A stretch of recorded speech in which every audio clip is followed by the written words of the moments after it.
Welcome back to the Doc Talk. I'm Dr. Shazma Mathani. And I'm Dr. Sheila Wijaya-Singha. And today we have a special guest, our first of season 2, joining us to kick off a fun but really meaningful conversation about humor, health, and how we talk about tough stuff. And a special thank you to today's episode sponsor, Figs. So obviously in our line of work, you kind of live in scrubs. And if you follow us on Instagram, you probably already know this by now, but we are obsessed with Fig scrubs. They're super comfortable, breathable, durable, and they actually fit well, which is, for me, a massive upgrade from those horrible itchy scrubs that were status quo in the hospital for so long. They're super cute and stylish, and they just feel good when you're in them, you know? Yeah, totally, Shaz. Like you said, we're obsessed with them. But you know what I love most about Figs is that they just get what it's like to work in this field. It's not just that they know what we need, like 7 pants pockets to carry all our stuff around on shift. They've also built this incredibly supportive community of people who want to have important discussions and make real connections with other people who work in healthcare. I've been to a couple of events they've done, and it's so refreshing for a brand to show up in such a real way. And you guys, if you're not following them on social media, the memes. They are very funny and very relatable. If you work in healthcare or know someone who does, Figs is it. And right now, if you go to wearfigs.com and use code FIGSCA, that's FIGSCA, you can get 20% off your first order. That's wearfigs.com, code FIGSCA. So without further ado, our guest today is Brittlestar, also known as Stewart Reynolds. He's built a global following with his sharp wit, family-friendly humor, and clever observations about modern life, racking up more than 650 million views across all platforms. His videos have led to collaborations with brands like Disney, Walmart, and Subway, and even with celebrities like Ryan Reynolds, Gordon Ramsay, and the Property Brothers. Stewart's work has taken him from the White House, where he was invited by the Obamas, to meetings with Prime Minister Justin Trudeau, and his commentary is regularly featured on national news broadcasts. He's also an international best-selling author with his latest book, The Subtle Art of Resistance: Lessons from Cats for Surviving Fascism. And if you know Brittlestar, you know it's a family affair. His wife Shannon, his sons Owen and Gregor, and even his mom Betty often join in the fun. Tuning in from suburban Ontario into a global stage. Welcome, Stewart. Hey, thank you so much for being here. Thank you so much for having me. It's a joy and an honor. We're so excited that you're here. You know, Shaz and I heard you together at the CMA, so the Canadian Medical Association Health Summit. And it was such a perfect beginning to the day because there was a bit of a weight that we were all feeling at that time with the recent elections and other things. And it was just so nice to hear your take, and brought a lot of joy to us, actually, when we started. So, you know, we need you more than ever, given the state of the world and our strained healthcare system. And so do you see, like, the work that you're doing, is it building a bridge so that people feel less alone, or is it a shifting perspectives? Like, what's your motivation behind what you do? I think first of all, I have to state that back at the CMA thing where we met, I think I referred to myself, and you wholeheartedly agreed, that I was an intellectual palate cleanser, which you can take that any way you want. And I think that's one of the things that sort of I have. I was going to say a gift, but that sounds a lot. I've been fortunate enough to have is an aspirational quality that people ascribe to me, which is people who are younger than me look at me and go, "Wow, he's old and he's not dead and he's still having fun." And people who are my age and older go, "Wow, he's as old as we are and he's not dead and still having fun." So I think that I've always been a firm believer in comedy as like a very powerful tool for messaging in general. And I think that one of my responsibilities as a citizen is to do what I can to help make sure people get entertained, first of all, and then get given good constructive messaging after that.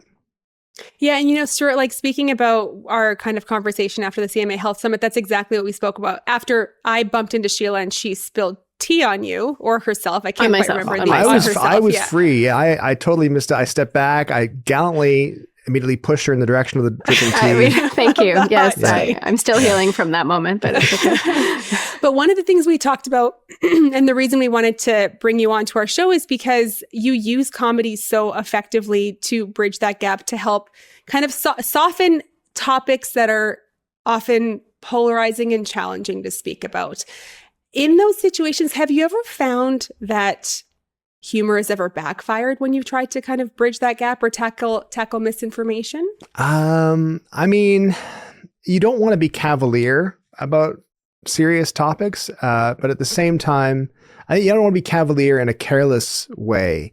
Meaning, you can play the idiot, you can play the ignoramus, you can play the person who doesn't know much stuff, but you can't be again callous and cavalier with certain topics. I think of one example. And this is, I think Shannon would kill me if I told this story, but she's not here, so I'll tell her. I'll tell you now. We did a video a long time ago, this is more than 10 years ago, on Vine, the 6.5 second looping video app that we kind of came up on. And it was because our youngest was doing auditions for TV shows and got an audition for the TV show, The Odd Squad. ODD Squad.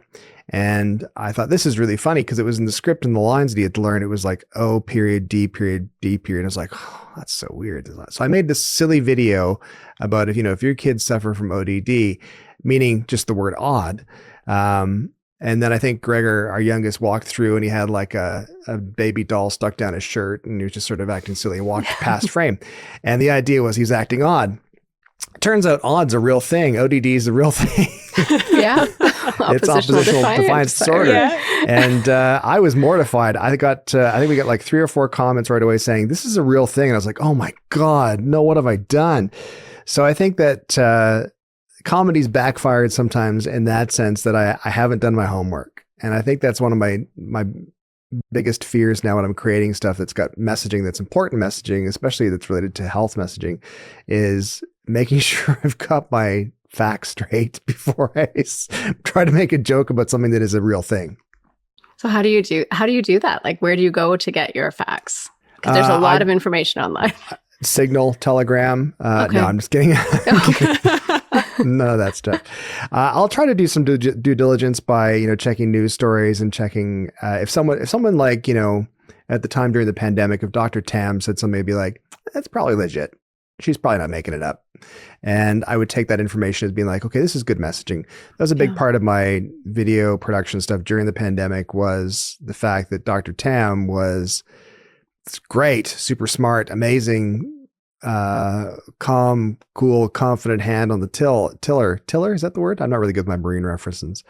But I would watch her messaging and I'd think, she's not that funny. She's not that good at being funny. And this is probably going over the heads of a lot of people. So if I can make that funny, I can take that same information and I can make it funny, then that's good.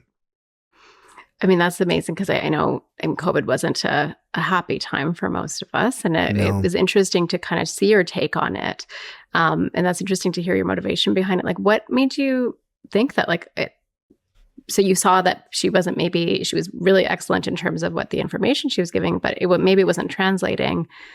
What made you kind of go take that step? Okay, I've got to make people laugh about this now during a difficult time. I think it was a scary time for a lot of people for lots of different reasons. And I think that when people are scared, they tend to tune out, especially of dry messaging that might be seen as preachy. And I think it was also, regardless if it's correct or not, I think it was also the first experience a huge amount of people had, if not the majority of the population had, with actual science stuff. Meaning, here's the situation, here's what we think we should do now. This might change in a week. This might change tomorrow. It might change in a month. We might be totally wrong. We don't know. That's how science works. We're just going to have to keep trying until we figure this out properly. And I think people had largely been, under the assumption that whenever science, medicine, health care says something, well, that's just fact. This is concretely, absolutely fact.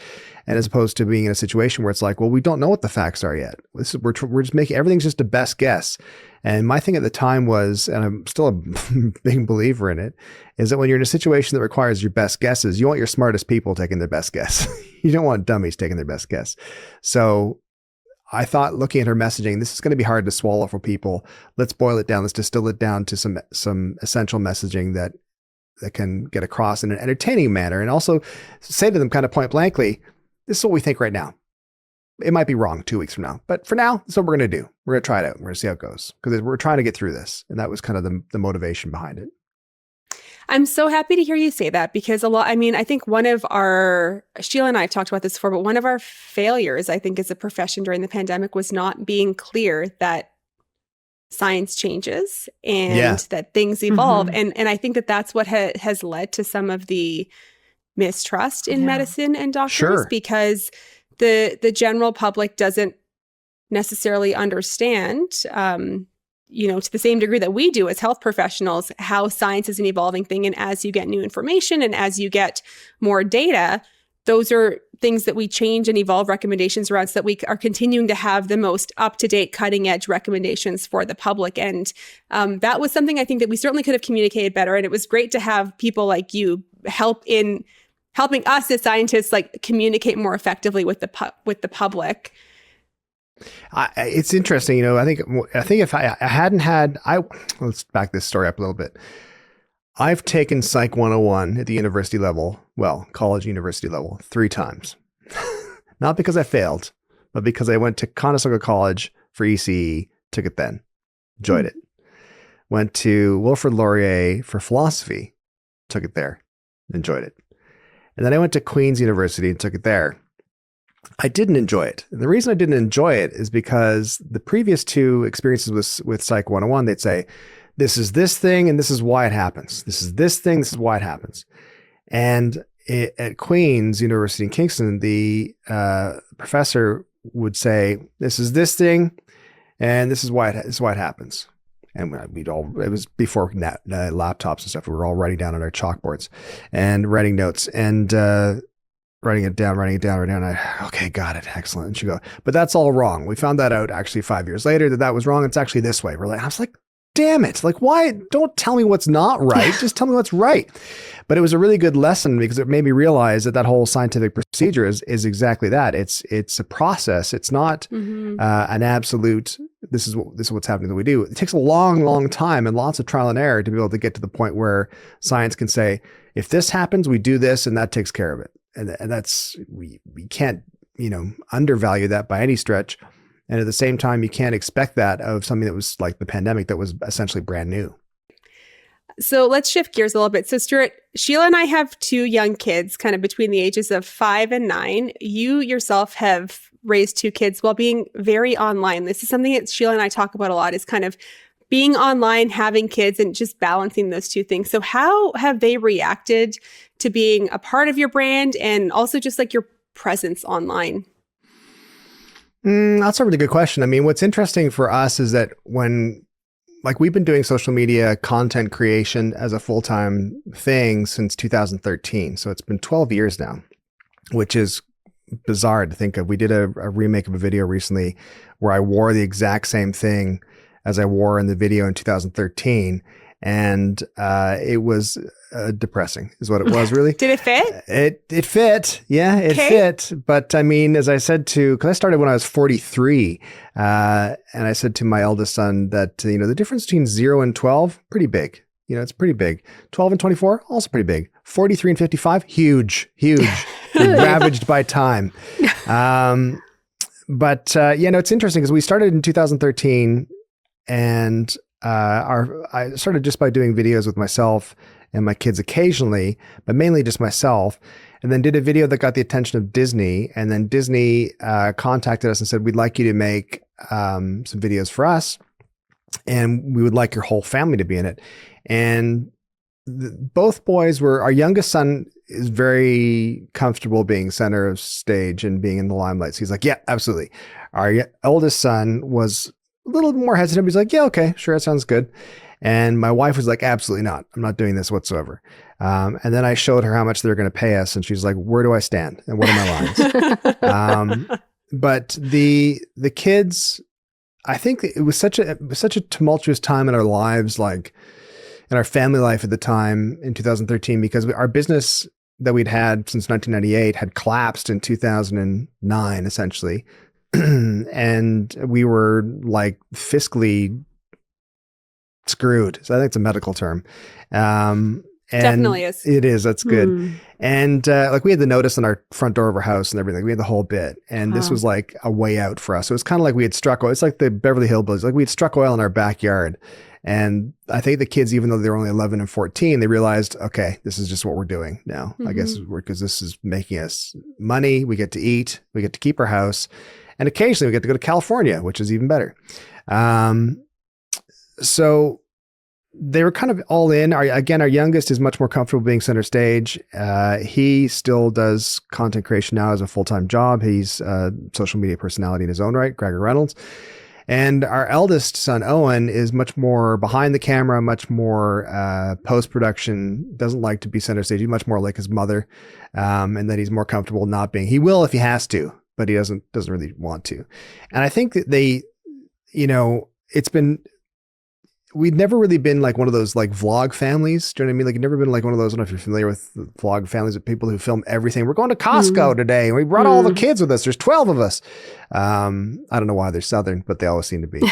And we're not like that. We've never done that kind of content. We even had, I remember at one point in time sitting in a meeting room in an office in Los Angeles, and the person said to us, we've got this production company interested in filming a reality series about you guys moving to Beverly Hills, and sort of like a, country bumpkins come to Hollywood type of thing.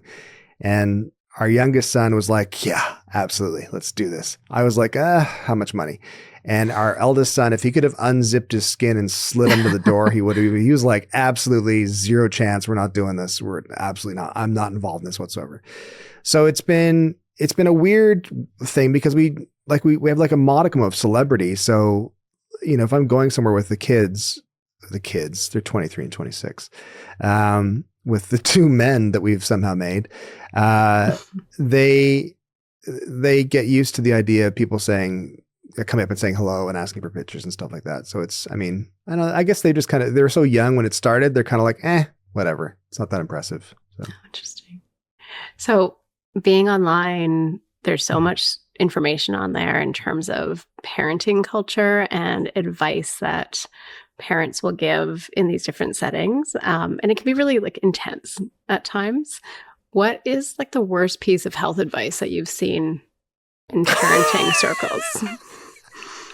Skip breakfast. I can't wait to hear this. Oh, shots fired, Stewart. That's right. No. Never skip breakfast. You don't have to eat it right away, but get up and make sure you eat breakfast. I think one of the pieces worst, I have a health advice specifically. I don't know if are you talking about like sort of like being like bad advice from a so-called pseudo medical professional? Yeah. Quote unquote expert. Yeah. Quotations. I think one of the worst pieces of advice, and it was this past week, was at a medical office, and there was a piece of paper sign that they'd printed out that said, you do not have to wear masks in this area. And I thought, like, it wasn't like you have to wear masks in this area, which has been up in our medical facility, like where my doctor is and stuff. It's like, put a mask on. If you feel you should have a mask on, you should probably have a mask on. That's kind of the common sense sort of idea. And it makes sense. And of course, you're like, of course, I don't want to make anyone else sick. I don't want to get sick with all these cooties flying around in the office. But I thought that piece of advice was weird because it was like, why are you telling me not? It was like they're going to mock me if I showed up in a mask. And I was like, no, that's dumb. That's just silly. Well, we have a lot of like people asking us to take down signs about masking in the hospital setting. It's fascinating to me. Like people write complaints to us about it. And like, I will remind our listeners that masks were very much a thing for long before COVID. Like every time I would go into a room that someone had any sort of infectious symptoms or a fever, they were on contact droplet precautions, and you put a gown on, put a mask on, put gloves on, and put eye protection on. Like that has always been a thing. So it's really, interesting how the narrative has become shaped in the context of the pandemic, because masks have been around for like over 100 years. Yeah, I think when you look back, when you look back at like the what's it called? The Spanish flu, the Kansas City flu, 1918. And everyone's got masks on and something. It's like the most basic level of science. If that's, that's science that I can grasp is how do I stop spit from coming out of my mouth? I put something in front of it. That's easy to understand. It's very easy to understand. Yeah. I think it's just tied up so much into that. I think it's one of the things of the pandemic, and I was gonna say I'm loath to harp on about it, but at the same time, that's my whole point, is that I don't think we really dealt with the psychological aspect of the pandemic as a country as well as we probably should have. And I'm not sure there was a perfect way to do it, but I don't think we did it as well. I think back to like in the Spanish flu in 1918, and when that was over, and I'm air quoting for people who are just listening, of course, because of course it's that kind of stuff is never really definitively over. They had like street parties and stuff, and then everyone got sick again. But they had this, like, they marked it with like, "Hey, everyone, we've made it through. We're done. This is great, fantastic, good job, everyone." And I think that really helped psychologically with people to get over it. And of course, we didn't have that with COVID-19. It just kind of kept on going and going and going and going until people got sick of it, literally and figuratively. Yeah. Mm-hmm. Yeah, I couldn't agree more. Sheila and I had our first episode of our second season was on back to school illnesses. And so speaking of like infectious diseases and masks and how effective they are at preventing disease, I'm sure you can remember this time when your sons were younger. Every parent kind of dreads certain illnesses. The back to school time is certainly, Sheila and I call our kids germ magnets. All kids are germ kind of buckets. germ magnets. Germ buckets. Yeah. Buckets, magnets, like all part and parcel. So our first episode was on things like lice, gastro, flu. Have you had any like personal nightmares as a dad when your kids were younger? Oh yeah, like when they got sick from something at school, it's like guaranteed the first 2 weeks of school, the kids were going to get sick, like without question. Oh yeah. Yep. And it doesn't take, it takes like 1 year and you're like, this is going to happen every year because they've been kept away from cootie factories and now they're going to a cootie factory. And I remember vividly both of them having the, like some sort of stomach bug, and as they just started school. And it was terrifying. And that as many parents will understand, your kid becomes a liability. They could go off at any second. The contents that is being extricated from their body is not great. It's not furniture friendly. It's horrible. And it doesn't smell great as well. So yeah, I think as a parent, you kind of, you worry about that sort of, stomach bug things where it's going to end up, the kids have puked everywhere, and like literally everywhere. I remember even when our youngest was really little and he was quite small, and I put him on my lap. I sort of stood up because he was getting restless at this restaurant. I put him on my lap and he turned towards the table and just hacked up, vomited all over the table to the point where it moved things on the table. And then turned back to me with a smile. And I was like, no, this is not cool. It's not good. You didn't say better out than in? Yeah, well, absolutely. I mean, obviously I sympathize with him, but at the same time, I was like, buddy, this is not awesome. Not awesome. I actually got lucky with, I remember when my daughter's 9. And so when she had her first gastrointestinal illness where she was barfing, and so we only had one kid at the time, and I was just about to start on a string of like 4 shifts in a row, and she woke up in the middle of the night barfing, and I turned to my husband and I'm like, I gotta work, you have to deal with this.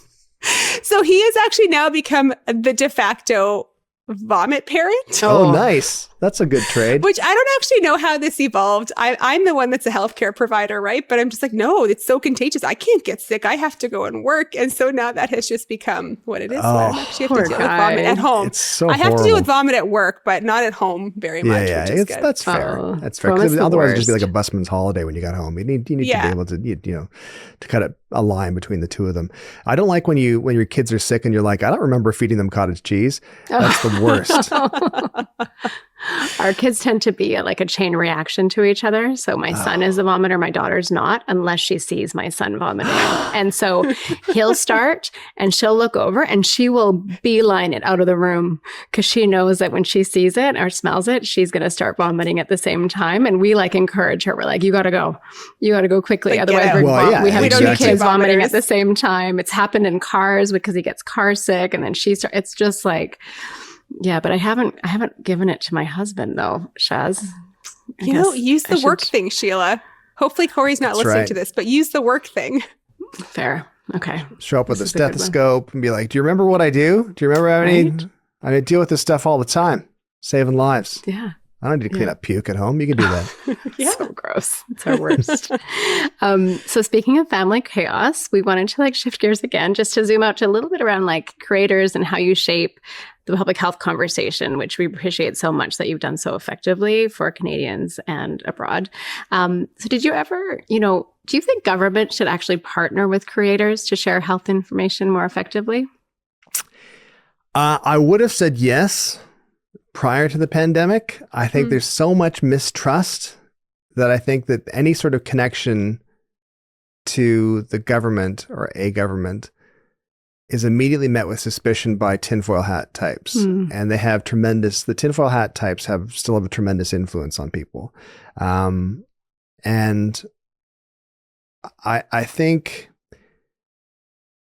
I mean, I've been asked twice to do stuff by the government in relation to COVID stuff. And I declined both times just because I felt some of the pandemic content that I was creating, I would be saying the same messaging as the government, but I would also be swearing and calling people who didn't comply idiots. So it wasn't like, you guys aren't going to pay me to do this. You're not going to pay me for that. And I'm not going to give a watered down version of it either. Yeah. Because I think the reason it worked is because it wasn't watered down and it was so matter of fact.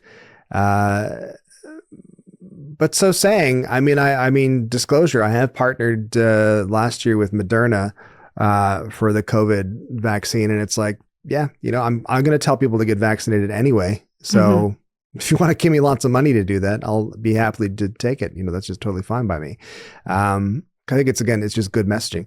It's the distrust and the mistrust caused by digital media has been horrendous. I think it's been terrible in that you would just the government would normally say something you think back into getting rid of polio times and the vaccination for polio. It's yeah, just do this. And the government would say that and everyone would be like, yeah, okay, that sounds good. And I think you'd say the same thing now as you watch what's happening in the United States. And you've got the state of Florida dropping all vaccine mandates. And I'm like, this is a terrible idea. Because people people hate needles. They suck. Needles suck. And why would you do that if you didn't feel you had to do it? Yeah, and it's tough. Yeah, I'm a doctor and I don't like needles, but it's tough because we're at this time where we now have forgotten all of the badness of vaccine preventable illnesses, right? So we don't have polio, didn't have measles up until recently. Crazy. Things like diphtheria, tetanus, even chickenpox now, right? These are all things that we don't have recent memory of, and so don't realize or understand how bad they can be, how many complications they can cause, how many hospitalizations they lead to. And when you don't remember these things, unfortunately, it's easy to just be like, oh, well, it's fine. My immune system can just fight it off, or it wasn't that bad. I mean, most of us had chickenpox as kids, and yeah, sure, it wasn't that bad, quote unquote, but still a significant number of kids and adults can have very bad complications from it. So why wouldn't you try to prevent that from happening? Yeah, I think I would be, I haven't at all. But I would be open to being, involved in how, say, Health Canada crafts their messaging. It'd be like, yeah, sure, I'll help you. I can do this. It's not going to work if it's me doing it, because it's going to seem like I'm only doing it because I'm getting paid. But if I can offer input as to how to make the messaging more direct and more impactful in a scroll culture world, then I'm happy to do that. Because I think that I remember the time during the pandemic of being asked, how do I feel about making vaccines mandatory? And I said, I don't think that's a good idea either, because there's lots of people would just find ways to avoid it then. I think that what you do is you have to make it very clear that life becomes a lot better when you're vaccinated, and usually a lot longer as well. And you're doing it to protect not just, one of the arguments that never worked, which was terrible. One of the arguments that never really worked in the pandemic with regards to vaccinations was do it for your community. And people are like, screw the community. I just want to take care of me and I don't want to get a needle. And I think it's important to say to people, that do this and you will benefit from it. And your kids, if you care about your kids, they'll benefit from it. Don't worry about anybody else. Just do it for you guys. I think people are just generally very selfishly motivated, especially when they're scared. You know what I mean? So it's survival. Yeah. We've talked a lot about communication and health communication. At the start of the episode, you talked about kind of your start in having a humorous angle when you were hearing Dr. Theresa Tam give updates to the Canadian public, and how you kind of had your angle on that. And so if you could give advice to the people in charge of comms at the government level, or even healthcare providers, like how do we do better health creators like ourselves, what advice would you give to people who want to get accurate health information out there in terms of how to effectively message it? I think you have to, one of the things that has guided me in business, I've been self-employed since I was 19. And one of the things that's guided me has been the phrase, never underestimate the stupidity of the masses. And it's not a case that people are stupid, but it's a case of that everyone is bombarded by messaging to a point where they're tuning out, or they're numb to it, or they're too busy treading water. They can't take their eyes off the ball. They're going to, that's a lot of analogies. They're too busy treading water, and they can't take the time to try to stop and listen to what you're saying at the edge of the pool, or they're going to drown. Or it feels like they're going to drown. So you have to be really, really blunt with your messaging. You have to be repetitive in your messaging. And I think that you have to be entertaining. I think everything is a transaction of time with social media and current media in general. It doesn't matter what it is. There is that massive FOMO. There's that idea of like, when your feed refreshes, or you pull down on your phone to get the new feed of Instagram or something like that, you're worried that you're going to miss something good. Sure, what you're watching or what you're looking at now is good, but there might be something better coming up next. So you have to be aware of that. And I think you also have to play into that idea of the unapologetically selfish aspect of people as well. I think you have to say, listen, for flu shots, can you afford to take a couple weeks off this winter? No? Oh, well, then you should probably get a flu shot, because that's your best defense against, for staying healthy throughout the winter. It's not going to guarantee, because there are no guarantees, because it's just how science works. But this is your best shot at not being sick. Or you're going on holiday, well, then you should probably get your COVID vaccine or your measles vaccine, because you probably don't want to be over in Italy and, suffering from measles. Probably not. I'm guessing not. Not ideal. Yeah, not ideal. And I think you really have to play it out in that way, and be as without guaranteeing anything, because you can't guarantee anything. You have to be as much of a cause and an effect. It has to be do this, otherwise this. And people have to think about their lives. People do think about their lives in that case. Like, I have to work, because if I don't work, I'll lose my house. I have to take care of my kids. If I don't take care of my kids, I'll lose my kids. I think you have to say you got to do things in order to get things and to keep things. And it has to be very transactional and very, very cut to the chase. At least that's my best answer for today anyway. No, that's super helpful, because I think you're basically making it relevant to people and seeing like the impact on their lives, like their day-to-day functioning, and why it's important to follow this advice. Whereas like with a lot of the misinformation and disinformation that we're seeing online, why it's so catchy is that they offer such a quick fix solution to, you do this diet, you're going to like lose 50 pounds, or you take this supplement and you're going to be, so much more energetic. And it's so catchy. And we struggle with that in medicine because evidence-based medicine is not super catchy, but what you're saying is really helpful. Yeah, it's not quick, and we don't guarantee those outcomes, and so it's hard for us to navigate that. I think there's a couple of things happening. I think one is that people who are, not that others would say, but I would say complete morons, people who aren't that, have been under the impression that, listen, science is just generally good. Medical science is good. It's kept us, look at the amazing things it's done in the past number of years, decades, and we should trust it. So I'm going to this is, again, just our best guesses. Let's just do that.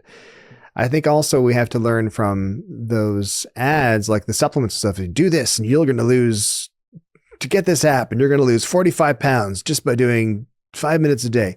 It's very much cause and effect. It's very much do this, get this. And I think that messaging needs to be boiled down into that format. Do you want this? Then you got to do this. Right. Or if you want to do this is your best shot at making sure it goes well. Again, back in COVID times, and I got a fair amount of mean comments online, but not a tremendous amount. I didn't get nearly as much as many healthcare professionals. I know there's a person that worked for Health Canada, and they had death threats and stuff. It was really horrendous. I didn't get nearly that amount of stuff, but my argument to those people was always, and it was never worth getting into a dialogue with them. But my argument all back to the world was always, I'm going to get vaccinated because listen, it might kill me. I probably won't die from it. I'll probably be okay. I'm fairly good health, so I'd probably be okay. But I can't afford to take 2 weeks off work because the wheels come off if I do that. So I'm just like, why would I chance that? That just seems stupid to chance it. And it has to be very transactional, I think. And I think that would be a direction that I would suggest that healthcare messaging move in, is without being hyperbolic and without being sort of, if you do this, everything will be amazing. It's like, this is your best shot. This is your best defense, that type of idea. That's very helpful. We'll be passing that on to our media group, actually, because we have a media group of docs who like to share information, but we always feel a little bit intimidated about, like, how do we make this actually something that people want to listen to? So that's super helpful. And my rule is entertain first, sell second. That's my rule. Okay. That's good advice. There's so much to talk about with all the content that is out there. How do you choose specifically what you focus on in terms of the topics that you cover? I mean, with the pandemic, it was evident what I had to focus on. It's because that's what I was focusing on, was just sort of what was happening and the updates and all that kind of stuff, and doing what I could to help people get through that time. Now with politics, I mean, I hate politics. I've never enjoyed politics. I've never been interested in politics. I've never wanted to be part of politics. And I find that I'm talking about politics a lot. But I feel it's gone beyond just regular politics. I feel like we've crossed a threshold into, like, we're now into dangerous territory where people's rights are that aren't me. Again, I'm a white, straight, middle-aged guy if I live to 110. And I'm going to be the last guy to be affected by all this stuff. So I'm fine. I'm fine for years. However, I noticed there's injustices happening to other people, and it's like, this isn't good. Someone's got to say something. That said, I have found in the past year that past 6 months, that people are starting to tune out a little bit because it's overwhelming, and it's hard to choose things more. It's more difficult now for me to choose topics to make fun of than it was 3 years ago, even during the pandemic, because now the world is so self-satirizing. It's just like, it's already a joke. Like, you can get, you can get a laugh by reading a transcript basically now. There's no need to make a joke up or make a zinger. It's already there. It's already stupid and ridiculous enough. And so it's more difficult now than it was then. And also combined with the fact that people are starting to just tune out a little bit about me. They don't want to be told how horrible things are, because they are very aware of how horrible things are. So you have to be, I've been trying to be more subversively political, but it sounds more dastardly than it really is. It sounds more contrived and well thought. It's not. I remember back in 2016 saying to Shannon, my wife, I was like, I want people to realize, and when they look at me, because a lot of people look at me, I famously in my mind, famously in our house, was standing at a bar one time, and it was after I had introduced a very talented comedian, for this event. And just to color the story better, the comedian is a very proud lesbian woman. She's incredibly talented. She was performing to a crowd that I personally know a number of other lesbians in the crowd as well. Like this was like a very straight-laced conservative crowd. This was like a very diverse crowd of people, and for a small town. And I thought, well, this is pretty good. This is great. Lots of fun. And went to this bar afterwards, and this guy tapped me on the shoulder. This is absolutely true. Tapped me on the shoulder and said, "By the way you dress and look, I'm guessing you lean quite heavily to the right." And I went, "Oh God, no, no. I've just come from an event where if I shoved the comedian, she would have fell on 5 lesbians. This is not it." And it was horrible for me. So at the time I said to Shannon, I feel like I should tell people that I'm not those things. I'm diversity is awesome. Love is love is love. And don't be a dick, basically. Like just be a good person. And she said, "Don't tell people, just walk the walk, just show people." And I think I have to go back to that bit of advice and with the content and the topics I'm picking, and just try to entertain first and then sell second, in the sense that by the nature of who's in the video with me, what I'm talking about in the video, the way I'm talking about things, that's more impactful than necessarily coming out and saying this, that type of idea. That was a long-winded answer, and it had a lot of the word lesbian in it. But it was important for the story. It was important for the story. It was. Okay, so we actually usually end with a rapid fire set of questions for our listeners. And so we want to pose some rapid fire questions to you, Stewart, if that's okay. It's going to be like a mix of true and false and some just like quick little one sentence, like whatever you immediately think of, just say it. Okay, got it. All right. Okay, so I'll start. So true or false, comedy can actually change people's minds? True. Okay, true or false, laughter is really the best medicine? False. Penicillin is way better. Thank you. What is one regular thing you do for your health? Oh God. Exercise. I know it doesn't look it, but I do exercise, and it's good for my mental health. I do like 20 minutes on the treadmill, 5 minutes in the rowing machine, and then I do little planks just because it helps my back from not being sore. Awesome. Love it. What is your go-to dad medicine when someone in your house is sick, or when your kids were younger, when they were sick? Now that they're 23 and 26, it's usually a beer. No, I'm kidding. Yeah. The go-to dad medicine was usually, I'm going to say, if one of the kids wasn't feeling well on the couch, I would come and I'd put a blanket on them and make sure they're all tucked in the blanket and stuff like that. And that became more impactful the older they got. The reason I felt good about doing that is because my dad did it for me once. Not that he was a terrible man. He was a good man. But it did for me once. It really stood out. It was really unusual. I was maybe like 14 and I wasn't feeling very good. And I was sitting downstairs in the basement. And he came over and he tucked me in with his blanket. I was like, "What the hell are you doing? Why are you doing this to me?" But I remember thinking, "Oh, that's really nice. I'm going to do that for my kids." So that's my dad medicine, is the blanket. So I love so that. Nurturing. So what is, because you're basically a doctor with how you communicate on health information, what is a prescription that you would write for a bad day? Prescription for a bad day is put your headphones in, go for a walk or do some exercise, crank the tunes. Music is incredibly healing. And I feel like music to me is like, in school when they teach how to remagnetize a nail or something by rubbing the magnet that way, and they would get all the molecules in line. That's what music is to my head. So what's your favorite song? My favorite, I have lots of favorite songs, but the first one that jumps out in that regard is the song Blue Monday by New Order. Nice. We love it. Thank you so much for being here today with us, Stewart. This was such a fun and enlightening conversation. We're so thrilled to have you join us. Thank you so much for having me. It was really fun. And for our listeners, where can they find you and where can they find your book? So they can find me on social media at Brittlestar, pretty much every platform. And they can go to brittlestar.com. And of course, you can find the book at your local bookstore or online at magnacata.com. That's magnacata.com, like Magna Carta, except a cat. It's supposed to be clever. Love it. And thank you everyone for tuning into the Doc Talk. A reminder that the Doc Talk is for general information purposes only. This podcast is not intended to replace medical advice from your doctor. While we are doctors, we are not your doctor. Always speak to your own healthcare provider for questions related to your personal health needs.